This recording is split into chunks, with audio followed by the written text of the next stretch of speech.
प्रणाम है आप सभी का और स्वागत है आपका हमारे चैनल आत्म से अध्यात्म की ओर में। आज हम इस वीडियो के माध्यम से जानेंगे श्रीमद् भागवत महापुराण के 5वें स्कंद के पहले अध्याय के विषय में। सतगुरु सतनाम आदि माता अलख निरंजन होमहु वांछित फल दुहक भंजन। ओम श्री गणेशाय नमः। ओम नमो भगवते वासुदेवाय नमः। श्रीमद् भागवत महापुराणम पंचम स्कंदः अथ प्रथमो अध्यायः। शीर्षक प्रियव्रत चरित्र। तो आइए अब कथा का आरंभ करते हैं। राजा परीक्षित ने पूछा कि मुने, महाराज प्रियव्रत ने तो बड़े भगवतुक्त और आत्माराम थे। उनकी गृहस्थाश्रम में कैसे रुचि हुई, जिसमें फंसने के कारण मनुष्य को अपने स्वरूप की विस्मृति होती है और वह कर्म बंधन में बंध जाता है। विप्रवर, निश्चय ही ऐसे निसंग महापुरुषों का इस प्रकार गृहस्थाश्रम में अभिनिवेश होना उचित नहीं है। इसमें किसी प्रकार का संदेह नहीं है कि जिनका चित्त पूर्ण कीर्ति श्रीहरि के चरणों की शीतल छाया का आश्रय लेकर शांत हो गया है, उन महापुरुषों की कुटुंब आदि में कभी आसक्ति नहीं हो सकती।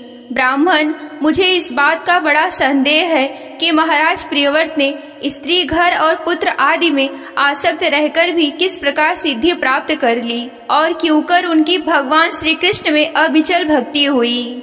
श्री सुखदेव जी ने कहा कि राजन, तुम्हारा कथन बहुत ठीक है।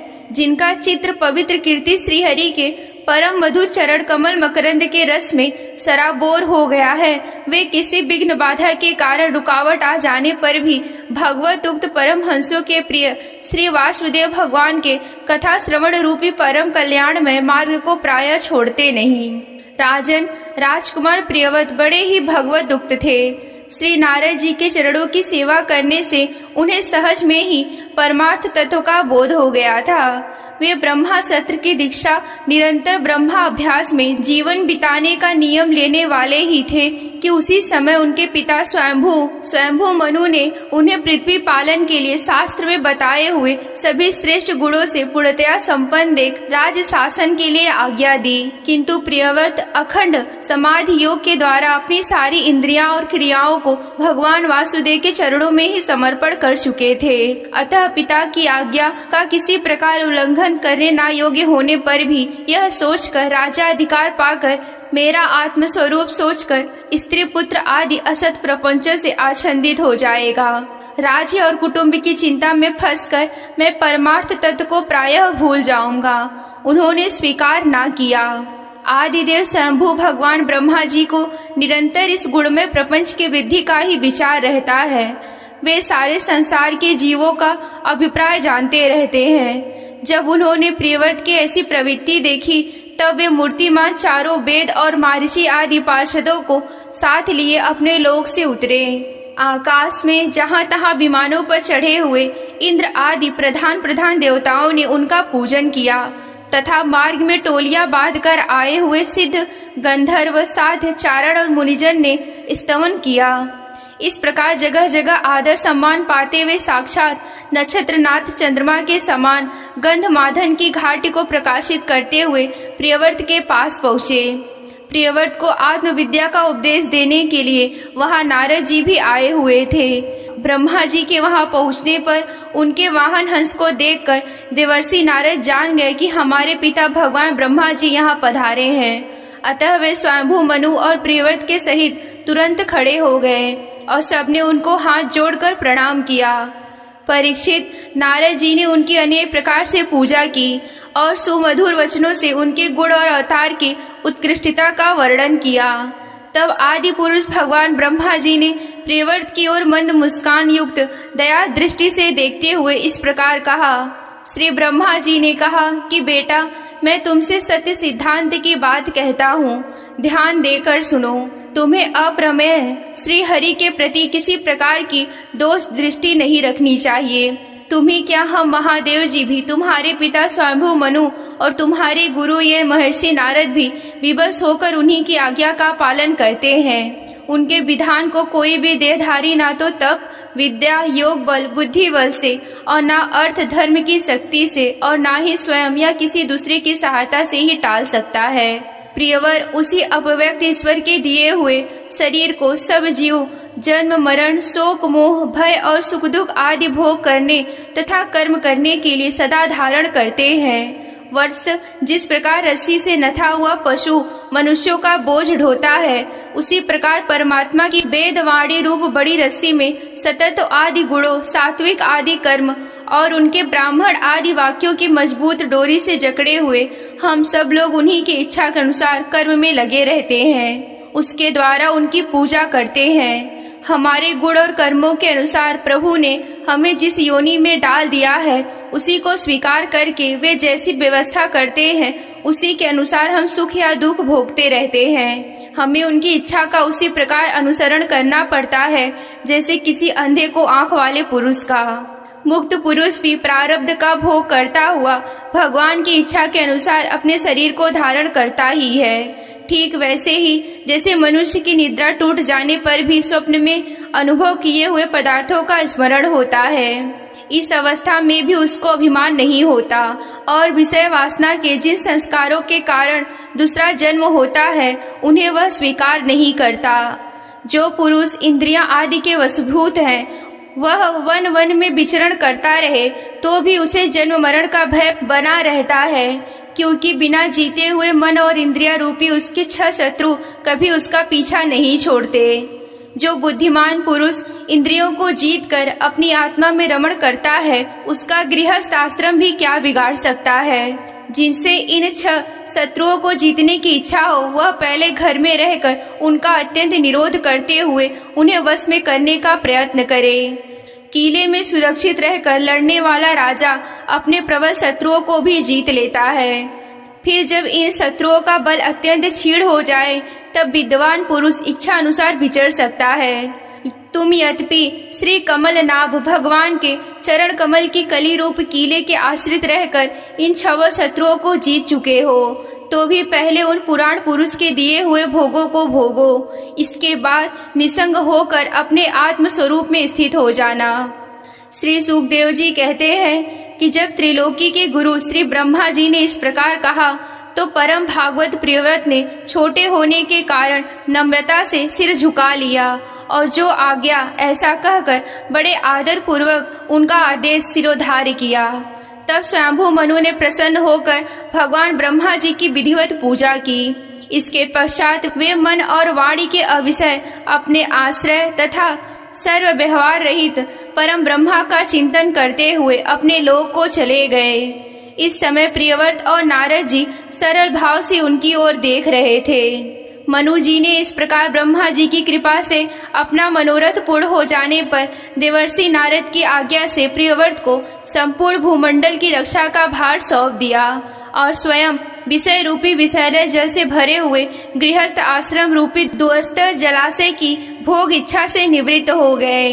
अब पृथ्वी प्रति महाराज प्रियव्रत भगवान की इच्छा से राज शासन के कार्य में नियुक्त हुए, जो संपूर्ण जगत को बंधन से छुड़ाने में अत्यंत समर्थ हैं। उन आदि पुरुष श्री भगवान के चरण युगल का निरंतर ध्यान करते रहने से यद्यपि उनके राग आदि सभी मल नष्ट हो चुके थे और उनका हृदय भी अत्यंत शुद्ध था, तथापि बड़ों का मान रखने के लिए वे पृथ्वी का शासन करने लगे। तदंतर उन्होंने प्रजापति विश्वकर्मा की पुत्री बहिष्मति से विवाह किया। उनसे उनके 10 पुत्र हुए। वे सब उन्हीं के समान शीलवान, गुणी, कर्मनिष्ठ, रूपवान और पराक्रमी थे। उनसे छोटी उज्जस्वती नाम की एक कन्या हुई। पुत्रों के नाम आग्निध्र, इद्मजेह, यज्ञबाहु, महावीर, हिरण्यरेता, घृतपृष्ठ, सवन, मेघातिथि, वितिहोत्र और कवि थे। ये सब नाम अग्नि के भी हैं। इनमें कवि, महावीर और सवन ये 3 नैष्ठिक ब्रह्मचारी हुए। इन्होंने बाल्यावस्था से आत्मविद्या का अभ्यास करते हुए अंत में संन्यास आश्रम ही स्वीकार किया। इन निवृत्त परायण महर्षियों ने संन्यासा आश्रम में ही रखते हुए समस्त जीवों के अधिष्ठान और भव बंधन से डरे हुए लोगों को आश्रय देने वाले भगवान वासुदेव के परम सुंदर चरणाविंदों का निरंतर चिंतन किया। उससे प्राप्त हुए अखंड एवं श्रेष्ठ भक्ति योग से उनका अंतःकरण सर्वथा शुद्ध हो गया और उसमें श्री भगवान का आविर्भाव हुआ। तब देह आदि उपाधि की निवृत्त हो जाने से उनकी आत्मा की संपूर्ण जीवों के आत्माभूत प्रत्यागात्मा में एक ही भाव से स्थित हो गई। महाराज प्रियव्रत की दूसरी भार्या से उत्तम, तामस और रैवत ये 3 पुत्र उत्पन्न हुए जो अपने नाम वाले मनवंतरों के अधिपति हुए। इस प्रकार कवि आदि 3 पुत्रों के निवृत्त परायण हो जाने पर राजा प्रियव्रत ने 11 अबूर्ध वर्षों तक पृथ्वी पर शासन किया। जिस समय वे अपनी अखंड पुरुषार्थमयी और वीरशालीन भुजाओं से धनुष की डोरी खींचकर टंकार करते थे, उस समय डर के मारे सभी धर्मद्रोही न जाने कहाँ छिप जाते थे। प्राण प्रिया बहिष्मती के दिन दिन बढ़ने वाले अमोद प्रमोद अभ्युत्थानम आदि क्रीड़ाओं के कारण तथा उसके स्त्री जनोचित हाव भाव, लज्जा से संकुचित मंद हास्योक्त चितवन और मन को भाने वाला विनोद आदि से महामना प्रियव्रत विवेकहीन व्यक्ति के भांति आत्मविस्तृत से होकर सब भोगों को भोगने लगे, किंतु वास्तव में यह उनमें आसक्त नहीं थे। एक बार इन्होंने जब देखा कि भगवान सूर्य सुमेरु की परिक्रमा करते हुए लोकालोक पर्यंत पृथ्वी के जितने भाग को अवलोकित करते थे, उसमें वे आधा ही प्रकाश में रहता और आधा अंधकार में छाया रहता, तो उन्होंने इसे पसंद नहीं किया। तब उन्होंने यह संकल्प लेकर कि मैं रात को भी दिन बना दूंगा, सूर्य के समान ही वेगवान एक ज्योतिर्मय रथ पर चढ़कर द्वितीय सूर्य के भांति उनके पीछे पीछे पृथ्वी की 7 परिक्रमाएं कर डाली। भगवान की उपासना से इनका अलौकिक प्रभाव बहुत बढ़ गया था। उस समय इनके रथ के पहियों से जो लीकें बनी थी वे 7 समंदर हुए। उनसे पृथ्वी में 7 द्वीप हो गए। उनके नाम क्रमशः हैं जम्बू, पल्च, शालमली, कुश, कौच, शाक और पुष्कर द्वीप हैं। इनमें से पहले पहले की अपेक्षा आगे आगे के द्वीप का परिणाम दुना है और ये समुद्र के बाहरी भाग में पृथ्वी के चारों ओर फैले हुए हैं। 7 समुद्र क्रमशः खारे जल, ईख के रस, मदिरा, घी, दूध, खट्टे और मीठे जल से भरे हुए हैं। ये 7 द्वीपों की खाइयों के समान हैं और परिणाम में अपने भीतर वाले द्वीप के बराबर हैं। इनमें से एक एक क्रमशः अलग अलग 7 द्वीपों को बाहर से घेरकर स्थित रहते हैं। बहिष्मते पति महाराज प्रियव्रत ने अपने अनुगत पुत्र अग्निरंध एवं जीव, यज्ञव्याहु और हिरण रेता, घृत पृष्ठ, मेधातिथि और विधिहोत्र से क्रमशः एक एक को उक्त जम्बू आदि द्वीपों में से एक एक का राजा बनाया। उन्होंने अपनी कन्या ऊर्जस्वाति का विवाह शुक्राचार्य जी से किया। उसी से शुक्र कन्या देवयानी का जन्म हुआ। राजन, जिन्होंने भगवत चरण बिंदों की रज से प्रभाव, शरीर के भूख प्यास, शोक मोह और जरा मृत्यु, इन 6 गुणों को अथवा मन के सहित 6 इंद्रियों को जीत लिया है, उन भगवत उक्तों का ऐसा पुरुषार्थ होना कोई आश्चर्य की बात नहीं है, क्योंकि वड़ बहिष्कृत चांडाल आदि नीच योनि का पुरुष भी भगवान के नाम का केवल एक बार उच्चारण करने से वह तत्काल संसार बंधन से मुक्त हो जाता है। इस प्रकार अतुलनीय बल पराक्रम से युक्त महाराज प्रियव्रत एक बार अपने को देवर्षि नारद के चरणों की शरण में जाकर पुनः दैवश प्राप्त हुए प्रपंच में फंस जाने से अशांत सा मन ही मन विरक्त होकर इस प्रकार कहने लगे, ओह बड़ा बुरा हुआ, मेरी विषय लोलुप इंद्रियों ने मुझे इस अविद्या जनित विषम विषय रूप अंधकूप में गिरा दिया। बस बस बहुत हो गया, हाय मैं तो स्त्री का क्रीड़ा मृग ही बन गया। उसने मुझे बंदर के भांति नचाया, मुझे धिक्कार है। इस प्रकार उन्होंने अपने को बहुत कुछ बुरा भला कहा। परम आराध्य श्रीहरि की कृपा से उनकी विवेक वृत्ति जागृत हो गई। उन्होंने यह सारी पृथ्वी यथा योग्य अपने अनुगत पुत्रों में बांट दी और जिसके साथ उन्होंने तरह तरह के भोग भोगे थे, उस अपनी राजरानी को सम्राज लक्ष्मी के सहित मृतदेह के समान छोड़ दिया तथा हृदय में वैराग्य धारण कर कर भगवान की लीलाओं का चिंतन करते हुए उसके प्रभाव से श्री नारद जी के बतलाए हुए मार्ग का पुनः अनुसरण करने लगे। महाराज प्रियव्रत के विषय में निम्नलिखित लोकोक्तियां प्रसिद्ध हैं। राजा प्रियव्रत ने जो कर्म किए उन्हें सर्वशक्तिमान ईश्वर के सिवाय और कौन कर सकता है। उन्होंने रात्रि के अंधकार को मिटाने का प्रयत्न करते हुए अपने रथ के पहियों से बनी हुई कीलों से ही 7 समुंदर बना दिए।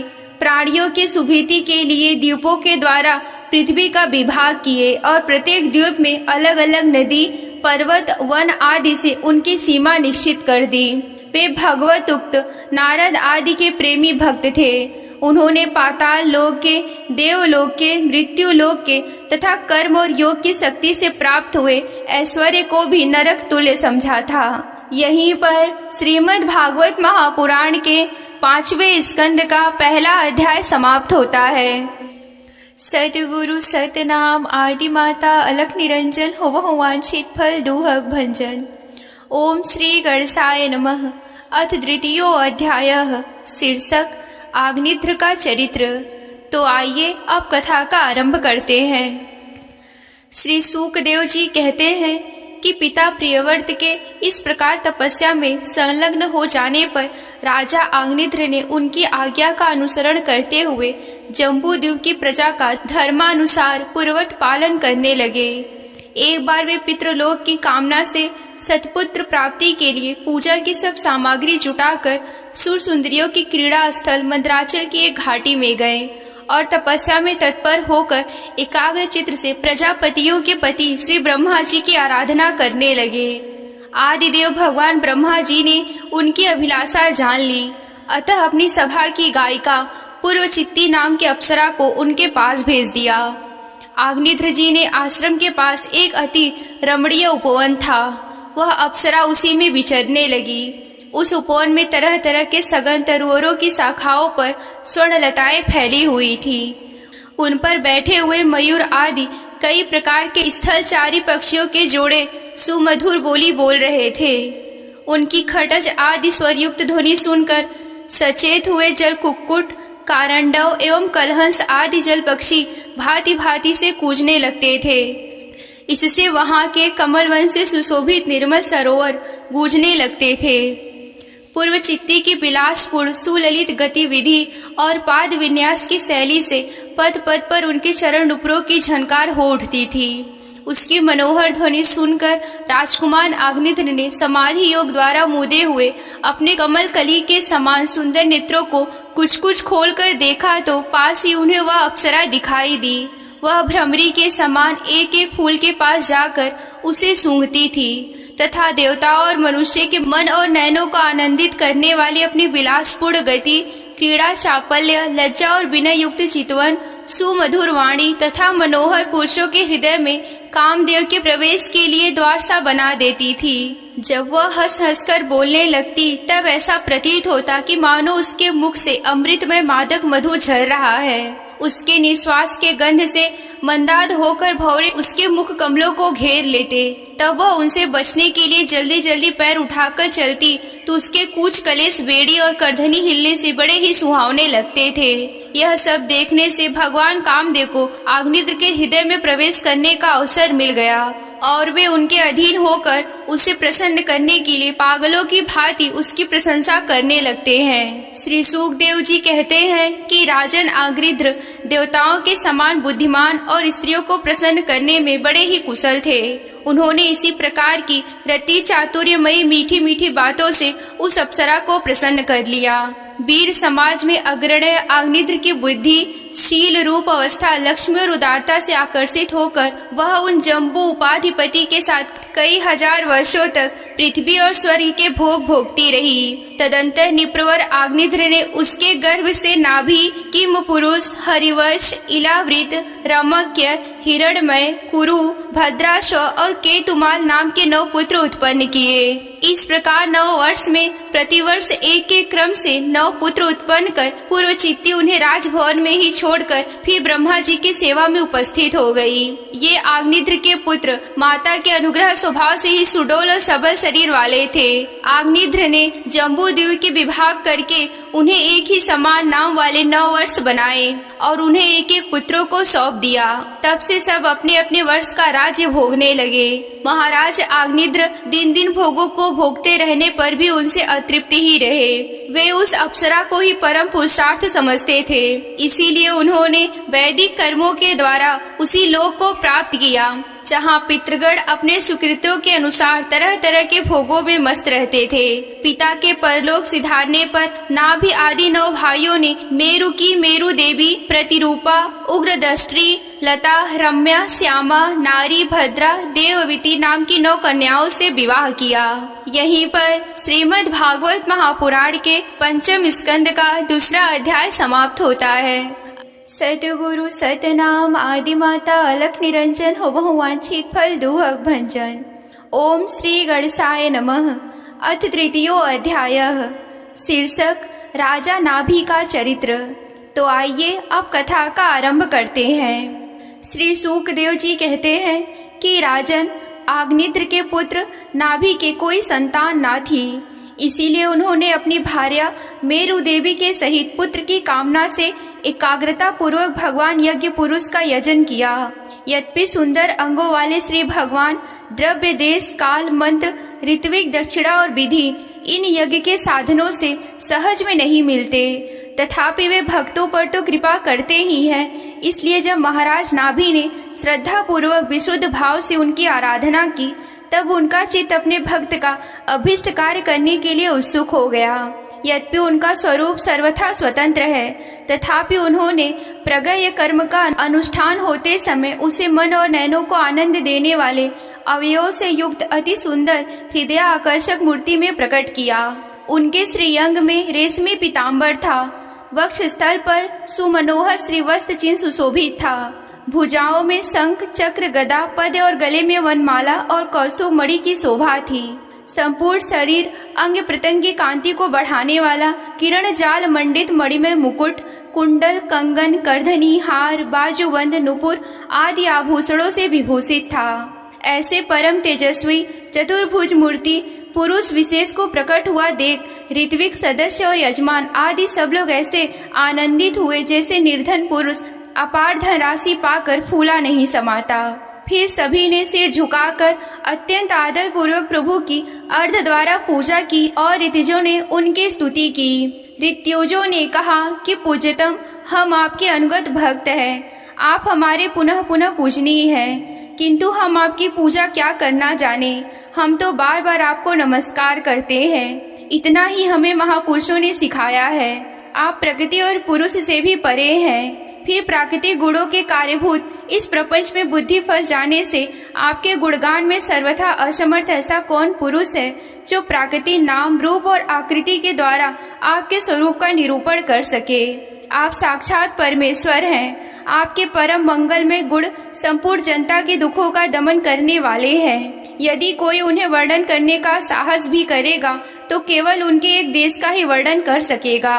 किंतु प्रभो, यदि आपके भक्त प्रेम गदगद वाणी से स्तुति करते हुए सामान्य जल, विशुद्ध पल्लव, तुलसी और धूप के अंकुर आदि सामग्री से ही आपकी पूजा करते हैं, तो भी आप सब प्रकार से संतुष्ट हो जाते हैं। हमें तो अनुराग के सिवाय इस द्रव्य काल आदि अनेकों अंगों वाले यज्ञ से भी आपका कोई प्रयोजन दिखलाई नहीं देता, क्योंकि आपसे स्वतः ही क्षण क्षण में जो संपूर्ण पुरुषार्थों का फल स्वरूप परमानंद स्वभावते ही निरंतर प्रादुर्भाव भूत रहता है। आप साक्षात उसके स्वरूप ही हैं। इस प्रकार यद्यपि आपको इन यज्ञ आदि से कोई प्रयोजन नहीं है, तथापि अनेक प्रकार की कामनाओं से सिद्धि चाहने वाले हम लोग के लिए मनोरथ सिद्धि का पर्याप्त साधन यही होना चाहिए। आप ब्रह्मा आदि परम पुरुषों की अपेक्षा भी परम श्रेष्ठ हैं। हम तो यह भी नहीं जानते कि हमारा परम कल्याण किसमें है, और न हमसे आपकी यथोचित पूजा ही बनी है। तथापि जिस प्रकार तत्वज्ञ पुरुष बिना बुलाए भी केवल करुणावश अज्ञानी पुरुषों के पास चले जाते हैं, उसी प्रकार आप भी हमें मोक्ष संज्ञ अपना परम पद और हमारी अभीष्ट वस्तुएं प्रदान करने के लिए अन्य साधारण यज्ञ दर्शकों के समान यहाँ प्रकट हुए हैं। पूज्यतम, हमें सबसे बड़ा वर तो आपने यही दे दिया है कि ब्रह्मा आदि समस्त वरदायकों में श्रेष्ठ होकर भी आप राजर्षि नाभि की इस यज्ञशाला में साक्षात हमारे नेत्रों के सामने प्रकट हो गए हैं। अब हम और वर क्या मांगे। प्रभो, आपके गुणगानों का गान परम मंगलमय है। जिन्होंने वैराग्य से प्रज्वलित हुई ज्ञाना अग्नि के द्वारा अपने अंतःकरण के राग, द्वेष आदि संपूर्ण मलों को जला डाला है, अतएव जिनका स्वभाव आपके ही समान शांत है, वे आत्माराम मुनिगण भी निरंतर आपके गुणों का गान किया करते हैं। अतः हम आपसे यही वर मांगते हैं कि गिरने, ठोकर खाने, छींकने अथवा जम्हाई लेने और संकट आदि के समय एवं ज्वर और मरना आदि की अवस्था में आपका स्मरण न हो सकने पर भी किसी प्रकार आपके सकल कलिमल विनाशक भक्त वत्सल दीन बंधु आदि गुणों नामों का हम उच्चारण कर सके। इसके सिवाय कहने योग्य न होने पर भी एक प्रार्थना और है कि आप साक्षात परमेश्वर हैं। स्वर्ग, अपवर्ग आदि ऐसी कोई वस्तु नहीं है कि जिसे आप ना दे सकें। तथापि जैसे कोई कंगाल किसी धन लुटाने वाले परम उदार पुरुष के पास पहुंचकर भी उससे भूसा ना मांगे, उसी प्रकार यजमान ये राजर्षि ना भी संतान को ही परम पुरुषार्थ मानकर आपके ही समान पुत्र पाने के लिए आपसे आराधना करता है।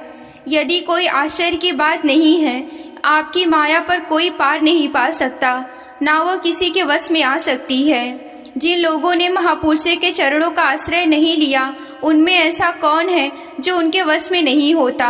उसकी बुद्धि पर उसका पर्दा नहीं पड़ जाता और विषय रूप इसका बेग उसके स्वभाव को दूषित नहीं कर देता। देव आपके भक्तों के बड़े बड़े काम कर देते हैं। हम मंदमतियों की कामनावश इस दुष्ट कार्य के लिए भी आपका आवाहन किया है। यह आपका अनादर ही है, किंतु आप समदर्शी हैं, अतः हम अज्ञानियों की इस दृष्टता को आप क्षमा करें। श्री सुखदेव जी कहते हैं कि राजन, वर्षा अधिपति नाभि के पूज्य ऋतुजों ने प्रभु के चरणों की प्रार्थना कर जब पूर्वोक्त से स्तुति की, तब देवश्रेष्ठ श्री हरि ने करुणावश इस प्रकार कहा। श्री भगवान ने कहा कि ऋषियों, आप बड़े असमंजस की बात कही है। आप सब सत्यवादी महात्मा हैं। आपने मुझसे यह बड़ा दुर्लभ वर मांग लिया है कि राजर्षि नाभि के पुत्र मेरे समान हो। मुनियों, मेरे समान तो मैं ही हूँ, क्योंकि मैं अद्वितीय हूँ। तो भी ब्राह्मणों का वचन मिथ्या नहीं होना चाहिए। द्विज कुल मेरा ही मुख है, इसीलिए मैं स्वयं ही अपने अंश कला से आग्नेत्र नंदन नाभि के यहाँ अवतार लूंगा, क्योंकि अपने समान मुझे कोई और दिखाई नहीं देता। श्री सुखदेव जी कहते हैं, महारानी मेरु देवी के सुनते हुए उसके पति से इस प्रकार कहकर भगवान अंतर ध्यान हो गए। विष्णु दत्त परीक्षित उस यज्ञ में महर्षियों द्वारा इस प्रकार प्रसन्न किए जाने पर श्री भगवान महाराज नाभि का प्रिय करने के लिए उनके रनिवास में महारानी मेरु देवी के गर्भ से दिगंबर सन्यासी और ऊर्ध्वरेता मुनियों का धर्म प्रकट करने के लिए शुद्ध सतत्व में विग्रह से प्रकट हुए। यहीं पर श्रीमद् भागवत महापुराण के पंचम स्कंद का 3रा अध्याय समाप्त होता है। सतगुरु सतनाम आदि माता अलख निरंजन हो बहु वांछित फल दुहक भंजन। ओम श्री गणेशाय नमः। अथ षष्ठो अध्यायः। शीर्षक ऋषभ देव जी का देह त्याग। तो आइए अब कथा का आरंभ करते हैं। राजा परीक्षित ने पूछा कि भगवान, योग रूप वायु से प्रज्वलित हुई ज्ञान अग्नि से जिनके राग आदि कर्म बीज दग्ध हो गए हैं, उन आत्माराम मुनियों को दैववश यदि स्वयं ही अणिमा आदि सिद्धियां प्राप्त हो जाएं, तो वे उनके राग द्वेष आदि क्लेशों का कारण तो किसी प्रकार नहीं हो सकती। फिर भगवान ऋषभ ने उन्हें स्वीकार क्यों नहीं किया? श्री सुखदेव जी ने कहा कि तुम्हारा कहना ठीक है, किंतु संसार में जैसे चालाक व्याघ्र अपने पकड़े हुए मृग का विश्वास नहीं करते, उसी प्रकार बुद्धिमान लोग इस चंचल चित्त का भरोसा नहीं करते।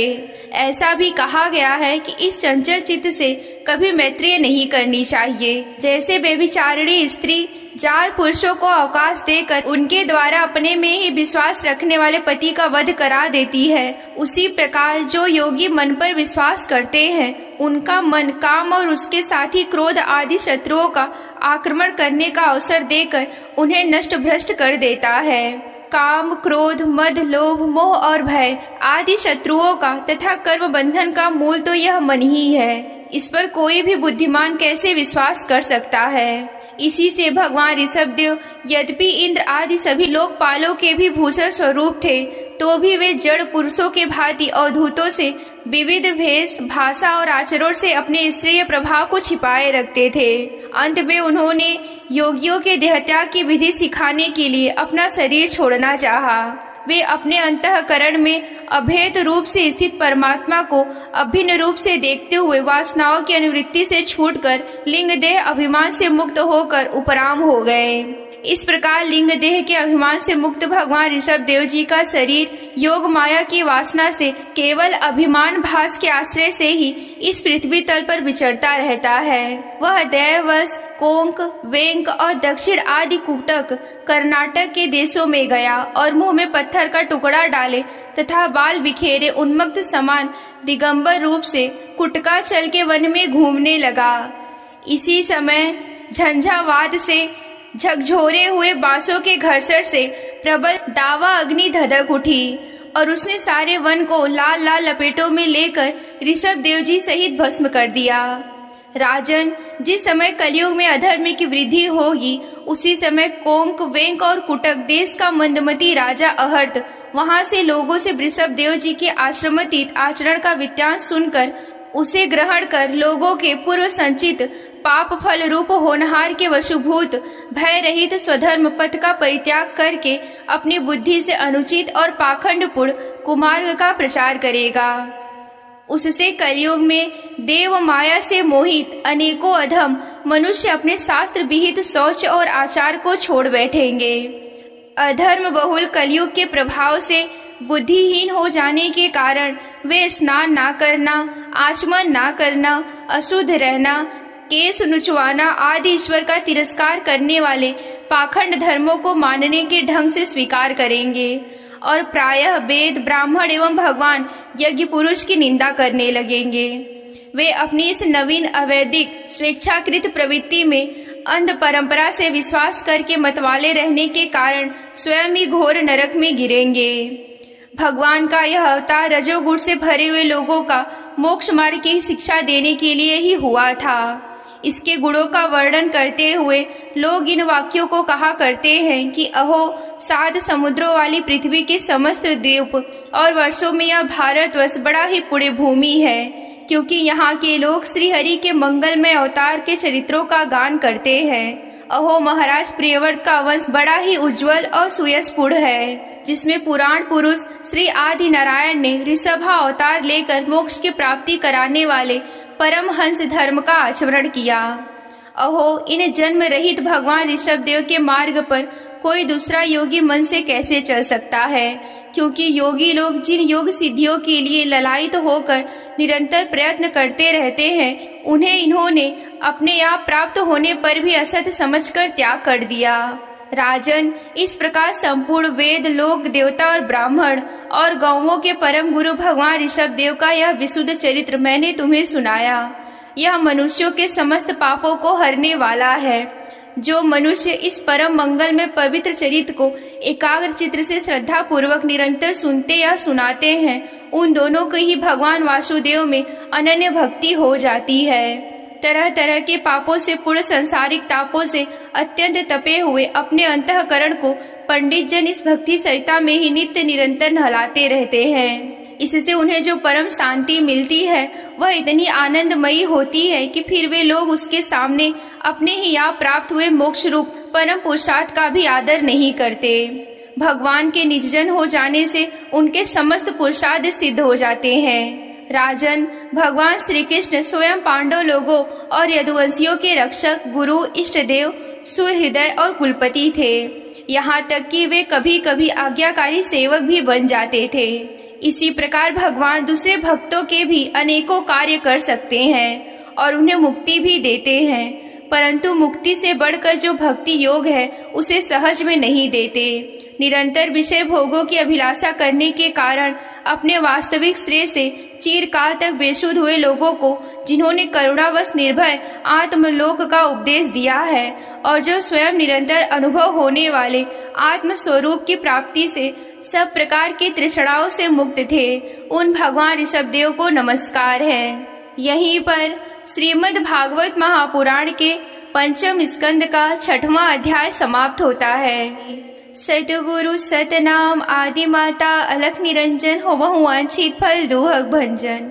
ओम श्री गणेशाय नमः। अथ 7मो अध्यायः।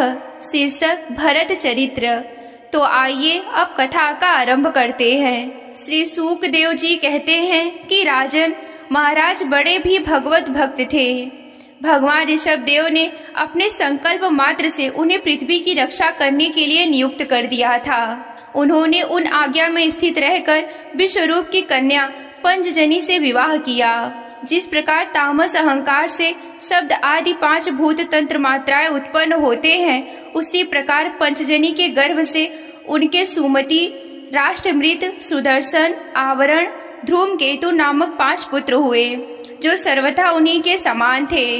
इस वर्ष को, जिसका नाम पहले अजनाभ वर्ष था, राजा भरत के समय से ही भारत वर्ष कहते हैं। महाराज भरत बहुयज्ञ थे। वे अपने अपने कर्मों में लगी हुई प्रजा का अपने बाप दादों के समान स्वधर्म में स्थित रहते हुए अत्यंत वात्सल्य भाव से पालन करने लगे। उन्होंने होता, अर्धयु, उद्राता और ब्रह्मा, इन 4 ऋतुजों द्वारा कराए जाने वाले प्रकृति और विकृति दोनों प्रकार के अग्निहोत्र, दश, पूर्णमास, चतुर्मास्य, पशु, शोभ आदि छोटे बड़े क्रतुओं से यथा समय श्रद्धा पूर्वक यज्ञ और क्रतु रूप भगवान का यजन किया।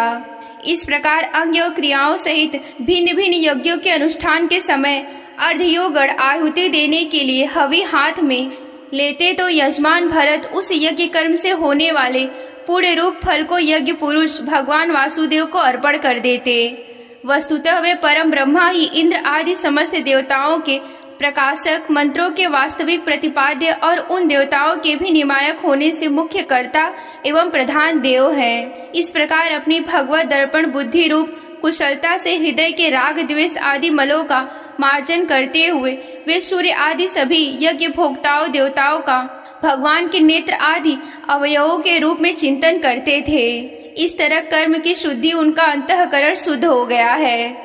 तब उन्हें अंतर्यामी रूप से विराजमान हृदय काश में ही अभिव्यक्त होने वाले ब्रह्मा स्वरूप एवं महापुरुषों के लक्षणों से उपलक्षित भगवान वासुदेव में, जो श्रीवस्त्र, कौस्तुभ, वनमाला, चक्र, शंख और गदा आदि से सुशोभित तथा नारद आदि निजजनों के हृदयों में चित्र के समान निश्चल भाव से स्थित रहते हैं, दिन दिन वेग पूर्वक बढ़ने वाले उत्कृष्ट भक्ति प्राप्त हुई। इस प्रकार 1 करोड़ वर्ष निकल जाने पर उन्होंने राज्य भोग का प्रारब्ध क्षीण हुआ जानकर अपनी भोगी हुई वंश परंपरागत संपत्ति को यथा योग्य पुत्रों में बांट दिया। फिर अपने सर्वसम्मति संपन्न राजमहल से निकलकर वे पुलहाश्रम आश्रम में चले गए।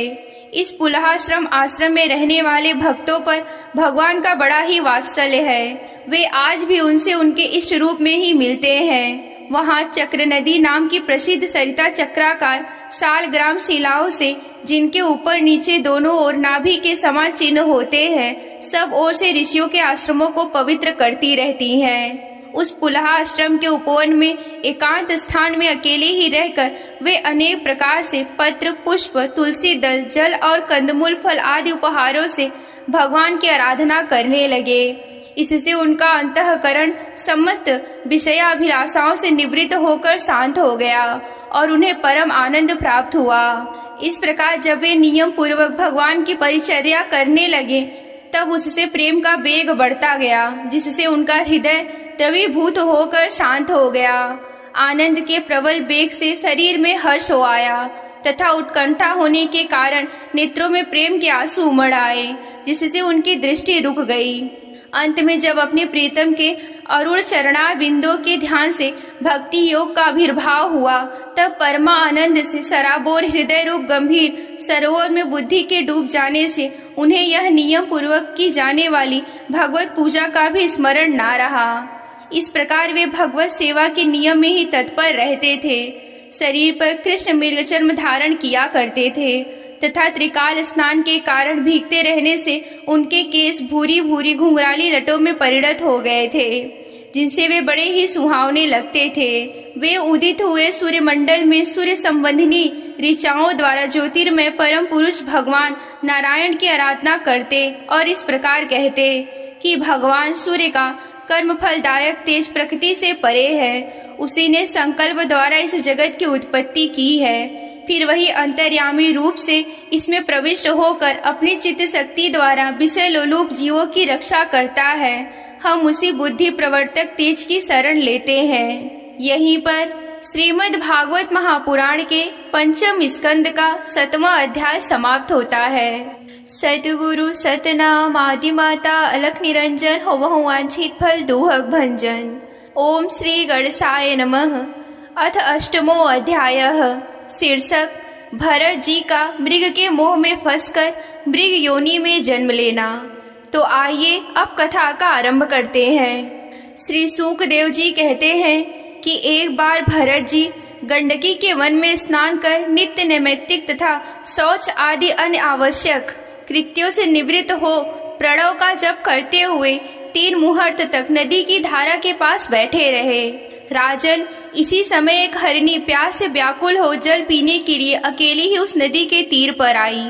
अभी वह जल पी ही रही थी कि पास ही एक गरजते हुए सिंह की लोक भयंकर दहाड़ सुनाई पड़ी। हरिण जाति तो स्वभाव से ही डरपोक होती है। वह पहले ही चौकन्नी होकर इधर उधर देखती जाती थी। अब जो ही उसके कान में वह भीषण शब्द सुनाई पड़ा, सिंह के डर के मारे उसका कलेजा धड़कने लगा और उसके नेत्र कातर हो गए। प्यास अभी बुझी ना थी, किंतु अब तो प्राणों पर भी आ बनी है। इसीलिए उसने भयवश एकाएकी नदी पार करने के लिए छलांग लगा दी। उसके पेट में गर्भ था, अतः उछलते समय अत्यंत भय के कारण उसका गर्भ अपने स्थान से हटकर योनि द्वार से बाहर निकलकर नदी के प्रवाह में गिर गया। वह कृष्ण मृग पत्नी अकस्मात गर्भ गिर जाने से लंबी छलांग मारने तथा सिंह से डरी होने के कारण बहुत ही पीड़ित हो गई थी।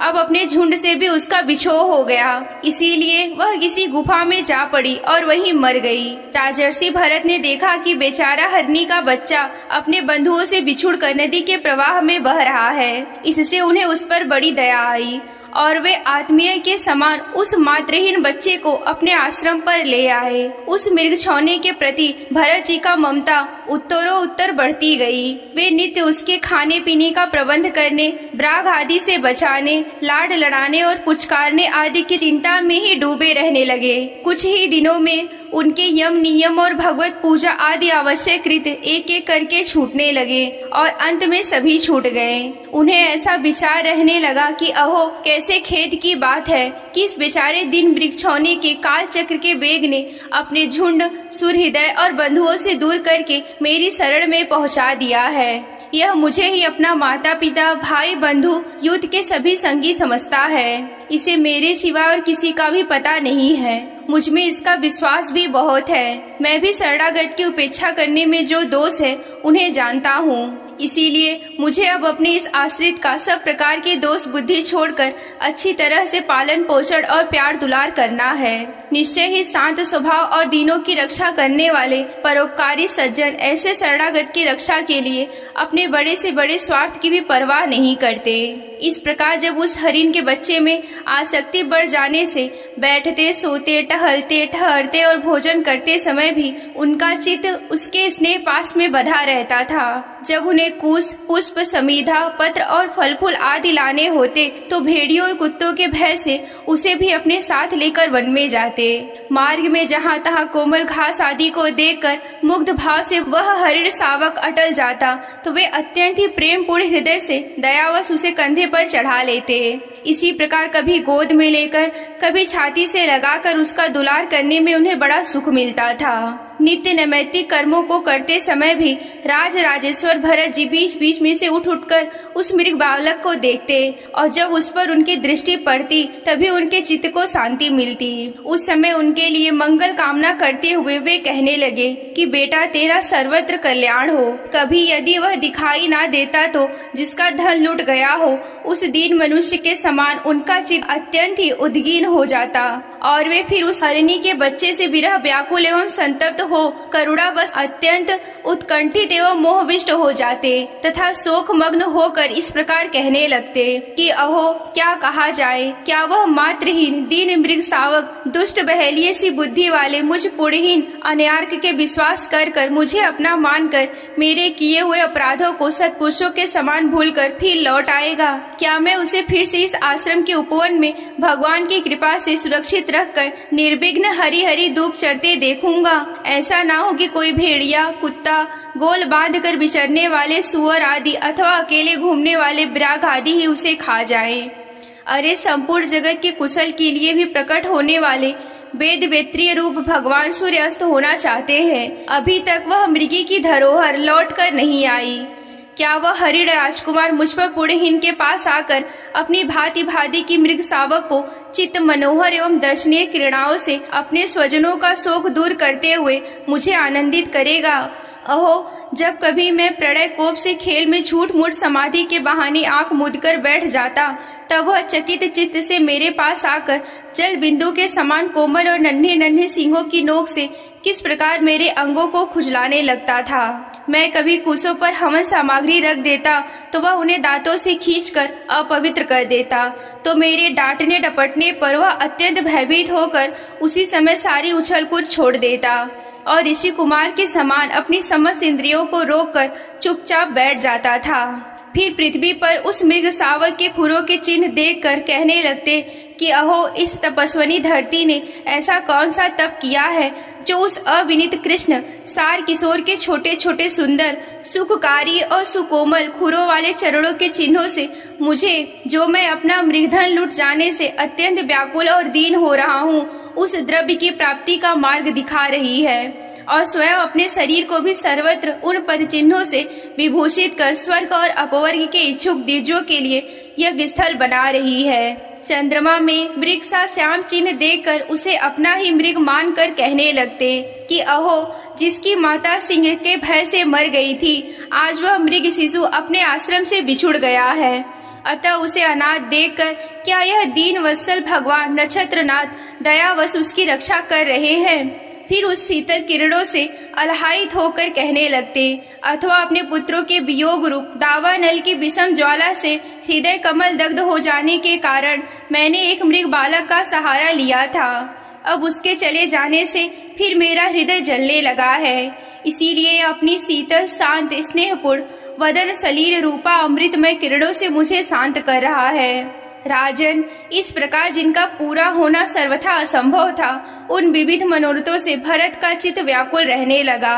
अपने मृग शावक के रूप में प्रतीत होने वाले प्रारब्ध कर्म के कारण तपस्वी भरत जी भगवत धारा धन रूप कर्म एवं योग अनुष्ठान से च्युत हो गए। नहीं तो जिन्होंने मोक्ष मार्ग में साक्षात विघ्न रूप समझकर अपने ही हृदय से उत्पन्न दुस्तेज पुत्र आदि का भी त्याग कर दिया था, उन्हीं की अन्य जातीय हिरण शिशु में ऐसी क्या आसक्ति हो सकती है कि इस प्रकार राजर्षि भरत विघ्नों के वशीभूत होकर योग साधन से भ्रष्ट हो गए और उस मृक्षौने के पालन पोषण और लाड़ प्यार में ही लगे रहने से आत्म स्वरूप को भी भूल गए। इसी समय जिसका टलना अत्यंत ही कठिन था, वह प्रबल बेगशाली कराल काल चूहे के बिल में जैसे सर्प घुस आए, उसी प्रकार उनके सिर पर चढ़ाया। उस समय भी वह हरिण शावक उनके पास बैठा पुत्र के समान शोकातुर हो रहा था। वे उसे इस स्थिति में देख रहे थे और उनका चित्त उसी में लग रहा था। इस प्रकार की आसक्ति में ही मृग के साथ उनका शरीर भी छूट गया। तदंतर उन्हें अंतकाल की भावना के अनुसार अन्य साधारण पुरुषों के समान मृग शरीर ही मिला, किंतु उनकी साधना पूरी थी, इससे उनकी पूर्व जन्म की स्मृति नष्ट नहीं हुई। उस योनि में भी पूर्व जन्म की भगवत आराधना के प्रभाव से अपने मृग रूप होने के कारण जानकर वे अत्यंत पश्चाताप करते हुए कहने लगे कि अहो, बड़े खेद की बात है कि मैं संयमशील महानुभाव के मार्ग से पतित हो गया। मैंने तो धैर्य पूर्वक सब प्रकार की आसक्ति छोड़कर एकांत और पवित्र वन का आश्रय लिया था। वहां रहकर जिस चित्त को मैंने सर्वभूत आत्मा श्री वासुदेव में निरंतर उन्हीं के गुणों का श्रवण मनन और संकीर्तन करके तथा प्रत्येक पल को उन्हीं की आराधना और स्मरण आदि से सफल करके स्थिर भाव से पूर्णतया लगा दिया था, मुझ अज्ञानी का वही मन अकस्मात एक नन्हे से हरिण शिशु के पीछे अपने लक्ष्य से च्युत हो गया। इस प्रकार मृग बने हुए राजर्षि भरत के हृदय में जो वैराग्य भावना जागृत हुई, उसे छिपाए रखकर उन्होंने अपनी माता मृगी को त्याग दिया और अपनी जन्मभूमि कालंजर पर्वत से फिर अपने शांत स्वभाव मुनियों के प्रिय उसी साल ग्राम तीर्थ में जो भगवान का क्षेत्र है और पुलत्स्य और पुलह ऋषि के आश्रम पर चले आए। वहां रहकर भी वह काल की प्रतीक्षा करने लगे। आसक्ति से उन्हें बड़ा ही भय लग रहा था। बस अकेले ही रहकर वे सूखे पत्ते, घास और झाड़ियों द्वारा निर्वाह करते मृग योनि की प्राप्ति कराने वाले प्रारब्ध के क्षय की बाट देखते रहे। अंत में उन्होंने अपने शरीर का आधा भाग गंडकी के जल में डुबोए रखकर उस मृग शरीर को छोड़ दिया। यहीं पर श्रीमद् भागवत महापुराण के पंचम स्कंद का 8वां अध्याय समाप्त होता है। सतगुरु सतनाम आदि माता अलख निरंजन होमो वांछित फल दुहक भंजन। ओम श्री गणेशाय नमः। अथ 9वां अध्याय। शीर्षक भरत जी का ब्राह्मण कुल में जन्म। तो आइए अब कथा का आरंभ करते हैं। श्री सूखदेव जी कहते हैं कि राजन, आंगिरस गोत्र में सम दम तप स्वाध्याय वेदाध्ययन त्याग अतिथि आदि को अन्न देना, संतोष तितिक्षा विनय विद्या कर्म विद्या अनसूया दूसरों के गुणों में दोष ना ढूंढना, आत्मज्ञान एवं आनंद सभी गुणों से संपन्न एक श्रेष्ठ ब्राह्मण थे। उनकी बड़ी स्त्री से उन्हीं के समान विद्या शील आचार रूप और उदारता आदि गुणों वाले 9 पुत्र हुए तथा छोटी पत्नी से एक ही साथ एक पुत्र और एक कन्या का जन्म हुआ। इन दोनों में जो पुरुष था वह परम भागवत राज शिरोमणि भरत ही थे। वे मृग शरीर का परित्याग करके अंतिम जन्म में ब्राह्मण हुए थे, ऐसा महापुरुषों का कथन है। इस जन्म में भी भगवान की कृपा से अपनी पूर्व जन्म परंपरा का स्मरण रहने के कारण वे इस आशंका से कहीं फिर से कोई विघ्न उपस्थित ना हो जाए अपने स्वजनों के संग से बहुत ही डरते थे। हर समय जिनका श्रवण स्मरण गुण कीर्तन सब प्रकार के कर्म बंधन को काट देता है, श्री भगवान के उन युगल चरण कमलों को ही हृदय में धारण किए रहते तथा दूसरों की दृष्टि में अपने को पागल मूर्ख अंधे और बहरेपन के समान दिखाते। पिता का तो उनमें भी वैसा ही स्नेह था, इसीलिए ब्राह्मण देवता ने अपने पागल पुत्र के भी शास्त्र अनुसार समय वर्तन पर्यंत विवाह से पूर्व के सभी संस्कार करने के विचार से उनका उपनयन संस्कार किया।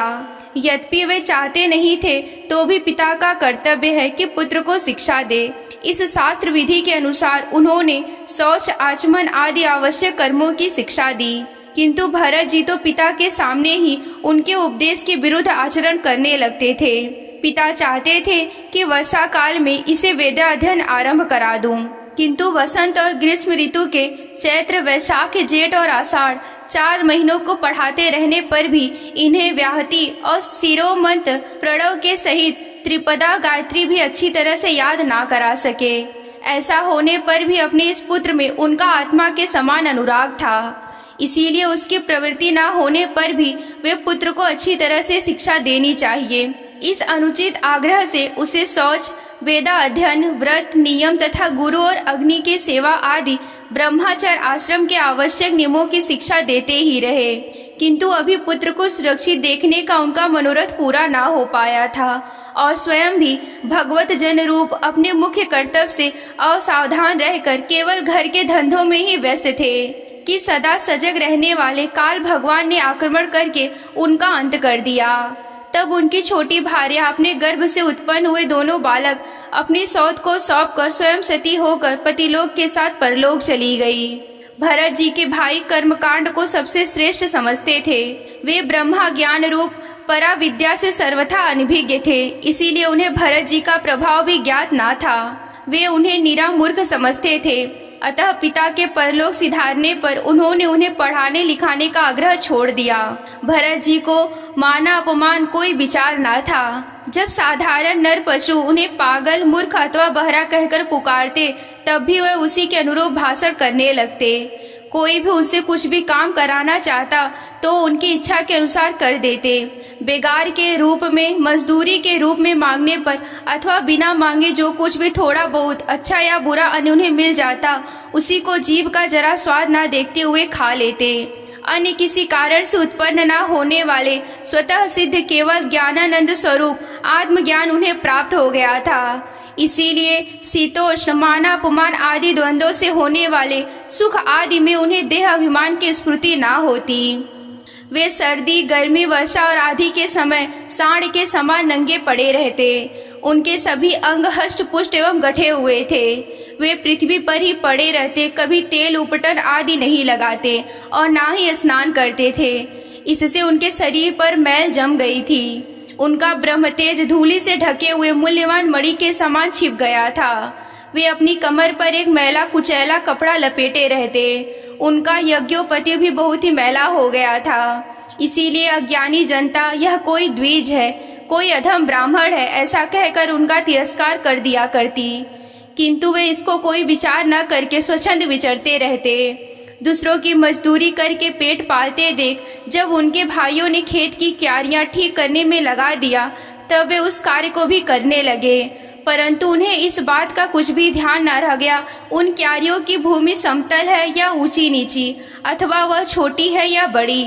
उनके भाई उन्हें चावल की कनी, खली, भूसी, भुने हुए उड़द अथवा बर्तनों में लगी हुई जले अन्न की कुर्चन को जो कुछ भी दे देते, उसी को अमृत के समान खा लेते। किसी समय डाकुओं के सरदार ने, जिसके सामंत शूद्र जाति के थे, पुत्र की कामना से भद्रकाली को मनुष्य के बलि देने का संकल्प किया। उसने जो पुरुष पशु बलि देने के लिए पकड़ मंगवाया था, वह दैवश उसके फंदे से निकलकर भाग गया। उसे ढूंढने के लिए उसके सेवक चारों ओर दौड़े, किंतु अंधेरी रात में आधी रात के समय कहीं भी उसका पता ना लगा। इसी समय दैव योग से अकस्मात उनकी दृष्टि इस अंगीरा रस गोत्रीय ब्राह्मण कुमार पर पड़ी, जो विरासन में बैठे हुए मृग, बराह आदि जीवों की खेतों की रखवाली कर रहे थे। उन्होंने देखा कि यह पशु तो बड़े अच्छे लक्षणों वाला है, इससे हमारे स्वामी का कार्य अवश्य ही सिद्ध हो जाएगा। यह सोचकर उनका मुख आनंद से खिल उठा और वे उन्हें रस्सियों से बांधकर चंडिका के मंदिर में ले आए। तदंतर उन चोरों ने अपनी पद्धति के अनुसार विधि पूर्वक उनको अभिषेक एवं स्नान कराकर कोरे वस्त्र पहनाए तथा नाना प्रकार के आभूषण, चंदन, माला, तिलक आदि से विभूषित कर अच्छी तरह से भोजन कराया। फिर धूप, दीप, माला, खील, पत्ते, अंकुर, फल आदि उपहार सामग्री के सहित बलिदान की विधि से गान, स्तुति और मृदंग एवं ढोल आदि का महान शब्द करते उस पुरुष पशु को भद्रकाली के सामने नीचा सिर करके बैठा दिया। इसके पश्चात दस्युराज के पुरोहित बने हुए लुटेरे ने इस नर पशु के रुधिर से देवी को तृप्त करने के लिए देवी मंत्रों से आमंत्रित एक तीक्ष्ण खड्ग उठाया। चोर स्वभाव से तो रजोगुणी तमोगुणी थे। धन के मद से उनका चित्र और भी उन्मत्त हो गया था। हिंसा में भी उनकी स्वाभाविक रुचि थी। इस समय तो भगवान के अंश स्वरूप ब्राह्मण कुल का तिरस्कार करके स्वच्छंदता से कुमार्ग की ओर बढ़ रहे थे। आपत्ति काल में जिस हिंसा का अनुमोदन किया गया है, उसमें भी ब्राह्मण वध का सर्वथा निषेध है। तो भी वे साक्षात ब्रह्मा भाव को प्राप्त हुए बैरहीन तथा समस्त प्राणियों के सुहृदय एवं ब्रह्मर्षि कुमार की बलि देना चाहते थे। यह भयंकर कुकर्म देखकर देवी भद्रकाली के शरीर में अति दुष्ट ब्रह्मा तेज से दाह होने लगा और वे एकाएक मूर्ति को फोड़कर प्रकट हो गईं। अत्यंत असहनशीलता और क्रोध के कारण उनकी भौवें चढ़ी हुई थी तथा कराल दाढ़ों और चढ़ी हुई लाल आंखों के कारण उनका चेहरा बड़ा ही भयानक जान पड़ता था। उनके उस विकराल वेश को देखकर ऐसा मान पड़ता था कि मानो इस संसार का संहार ही कर डालेंगी। उन्होंने क्रोध से तड़क कर बड़ा भीषण अट्टहास किया और उछलकर उस आमंत्रित खड्ग से ही उन सारे पापियों के सिर उड़ा दिए और अपने गढ़ों सहित उनके गले से बहता हुआ गरम गरम रुधिर रूप आंसू पीकर अति उन्मत्त होकर ऊंचे स्वर से गाती और नाचती हुई उन सिरों की गेंद बनाकर खेलने लगी। सच है कि महापुरुषों के प्रति किया हुआ अत्याचार रूप अपराध इस प्रकार ज्यों का त्यों ही अपने ऊपर ही पड़ता है। परीक्षित, जिनकी देह अभिमान रूप सुदृढ़ हृदय ग्रंथि छूट गई है, वह समस्त प्राणियों के सुहृदय और आत्मा तथा बैरहीन है। साक्षात भगवान ही भद्रकाली आदि भिन्न भिन्न रूप धारण करके अपने कभी न चूकने वाले काल चक्र रूप श्रेष्ठ शस्त्र से जिनकी रक्षा करते हैं और जिन्होंने भगवान के निर्भय चरण कमलों का आश्रय ले रखा है, उन भगवत भक्त परमहंसों के लिए अपना सिर कटने का अवसर आने पर भी किसी प्रकार व्याकुल न होना, यह कोई बड़े आश्चर्य की बात नहीं है। यहीं पर श्रीमद् भागवत महापुराण के पंचम स्कंद का का 9वां अध्याय समाप्त होता है। अगर आप श्रीमद् भागवत महापुराण की कथा में रुचि रखते हैं और विस्तार पूर्वक वर्णन यूं ही सुनना चाहते हैं तो हमारे चैनल को सब्सक्राइब कर लें। ये अध्याय आप सभी को कैसा लगा हमें कमेंट करके बताएं। आज के वीडियो में बस इतना ही। मिलते हैं अगले वीडियो में। तब तक के लिए आप सभी को जय आदि शक्ति भोलेनाथ जी। हर हर महादेव।